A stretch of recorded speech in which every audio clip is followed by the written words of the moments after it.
সকালে উঠে রেডি হয়ে একটু নাস্তা নিয়ে বসলাম। একটা জিনিস খেয়াল করে দেখছি, আমার হাঁসটা কাল থেকে তাওয়ার ভিতর থেকে বের হচ্ছে না খাওয়ার জন্য। তাই একটু দেখি, বাচ্চা বের হওয়ার সময় তো হয়ে গিয়েছে। এই তো মাশাআল্লাহ অনেক সুন্দর কিউট বেবি হয়েছে। আরো দুটো ডিম ফুটতে বাকি আছে। আমার মনে হয় এই দুটো ডিমে বাচ্চা হবে না। যাই হোক, এবার রান্না করতে চলে যাই। রান্না করার জন্য ভাত বসিয়ে দিয়েছি। ভাত করা হতে হতে আমি তরকারিগুলো কুটে নিব।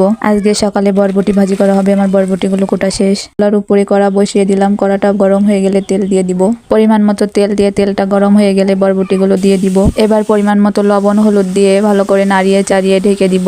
এভাবে কিছুক্ষণ পর পর ঢেকে ঢেকে নাড়িয়ে চাড়িয়ে রান্না করে নিব। আজকে সকাল থেকে বাইরে অনেক বৃষ্টি ও প্রচুর বাতাস হচ্ছে। এদিকে কথা বলতে বলতে আমার বরবটিটা হয়ে গিয়েছে। এবার নামিয়ে নিব। ব্যাস হয়ে গেল আজকের সকালের সুস্বাদু বরবটি ভাজি। গরম চুলোর পরে নড়ি করে দিয়ে নিলাম, না হলে দুপুরে রান্না করতে পারবো না। রান্না তো শেষ। এবার হাঁসগুলো ছেড়ে দিই। হাঁসগুলো ছেড়ে দেওয়ার পরে ওদের খাইতে না দিলে অনেক জ্বালাতন করে, তাই সঙ্গে সঙ্গে খেতে দিলাম। প্রত্যেকদিন কতগুলো কদবেল ভরে নষ্ট হয়ে যাচ্ছে, ভিতরে সব আমি 4 প্রকার ফুলের বীজ দিয়েছিলাম, হয়েছে 2 প্রকারের গাছ। যাই হোক, অনেক সুন্দর দেখতে হয়েছে। আমার ফুল ও ফুল গাছ অনেক ভালো লাগে। আমার ভিডিওটি ভালো লাগলে লাইক কমেন্ট শেয়ার করবেন। ধন্যবাদ। আল্লাহ হাফেজ। আবার দেখা হবে পরবর্তী ভিডিওতে।